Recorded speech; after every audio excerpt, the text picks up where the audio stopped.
Pernah kepikiran gak sih gimana caranya mobil bisa nyetir sendiri? Atau kok bisa-bisanya ponsel kita langsung ngenalin wajah?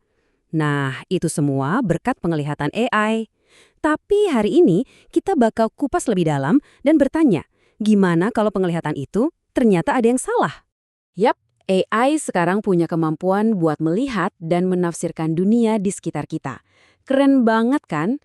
Tapi pertanyaan besarnya adalah, sejernih apa dan seadil apa cara AI itu melihat?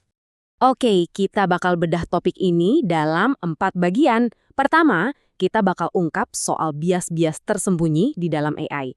Terus, kita lanjut ke isu konsumsi energinya yang ternyata boros banget. Nah, setelah itu, kita lihat sisi terangnya, inovasi-inovasi yang menjanjikan, dan terakhir, gimana caranya kita bisa membangun visi AI yang lebih bertanggung jawab ke depannya. Oke, kita mulai dari tantangan pertama, dan ini mungkin yang paling bikin was-was.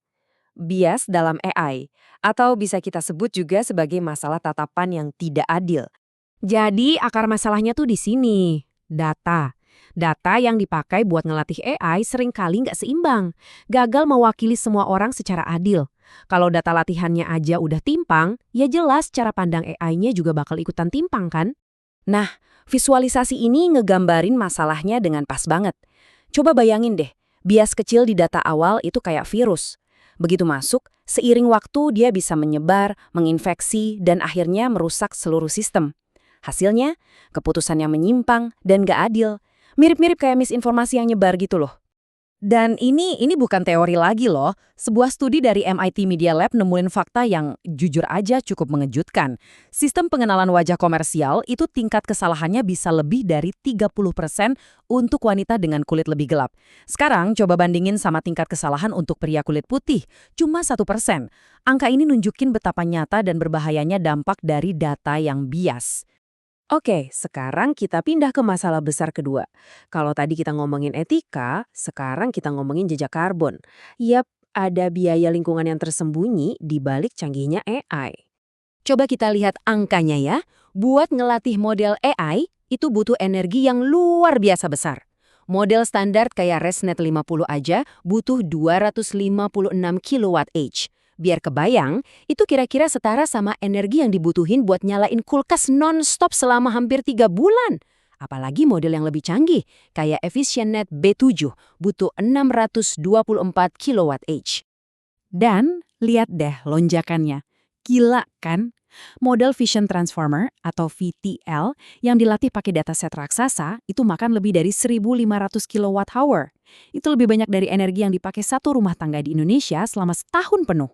Grafik ini benar-benar nunjukin dengan jelas, makin kompleks model AI-nya, makin besar juga jejak karbonnya. Oke, tadi kita udah bahas masalahnya, serem juga ya. Tapi tenang, sekarang kita lihat solusinya. Kabar baiknya, ada banyak banget inovasi yang lagi dikembangin buat mecahin masalah penglihatan AI ini. Jadi, masih ada harapan. Nah, ini dia beberapa pendekatan inovatif yang lagi jadi sorotan. Ada yang namanya Edge AI. Ini keren karena pemrosesan data dilakukan langsung di perangkat kita, jadi lebih hemat energi. Terus ada self-supervised learning, di mana AI bisa belajar sendiri dari data mentah tanpa perlu label dari manusia. Jadi bisa ngurangin risiko bias. Lalu ada multimodal learning yang ngajarin AI buat paham dunia lewat gambar dan teks sekaligus, mirip kita. Dan tentunya ada explainable AI sama metode belajar efisien lainnya. Salah satu solusi yang paling menjanjikan buat masalah energi dan privasi itu ya Edge AI. Konsepnya tuh simple banget. Daripada data kita dikirim jauh-jauh ke pusat data, mendingan pemrosesan AI-nya dilakuin langsung di perangkat lokal, kayak di ponsel atau kamera kita. Hasilnya jauh lebih cepat, lebih hemat energi, dan yang pasti lebih aman. Terus ada yang namanya Explainable AI atau disingkat XAI. Nah, ini kunci buat ngebangun kepercayaan. Tujuan XAI itu buat ngebuka kotak hitam AI, biar kita bisa ngerti kenapa sebuah model ngambil keputusan tertentu. Ini penting banget apalagi buat aplikasi di bidang-bidang kritis kayak medis atau keamanan. Jadi, gimana cara kita nyatuin semua inovasi ini? Tujuannya satu, membangun visi komputer yang nggak cuma canggih, tapi juga bertanggung jawab. Artinya, adil sekaligus efisien.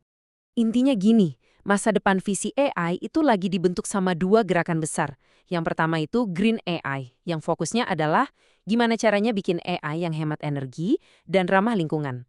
Gerakan kedua adalah explainable AI, yang fokusnya bikin keputusan AI jadi transparan, biar kita bisa percaya sama sistemnya. Jadi efisiensi dan kepercayaan dua-duanya sama pentingnya. Jadi, poin paling krusialnya adalah ini. Definisi dari model AI yang baik itu sekarang udah berubah. Kalau dulu, kita cuma ngejar akurasi setinggi-tingginya. Sekarang kita juga harus mikirin soal akuntabilitas, keadilan, dan dampak lingkungannya. Ini adalah pergeseran cara pandang yang fundamental banget. Nah, sebagai penutup, saya mau ninggalin satu pertanyaan buat kita renungin sama-sama. Masa depan AI itu bukan lagi soal apa yang bisa dia lihat, tapi soal bagaimana kita ngajarin dia untuk melihat. Pertanyaannya, sudahkah kita jadi guru yang baik untuk AI?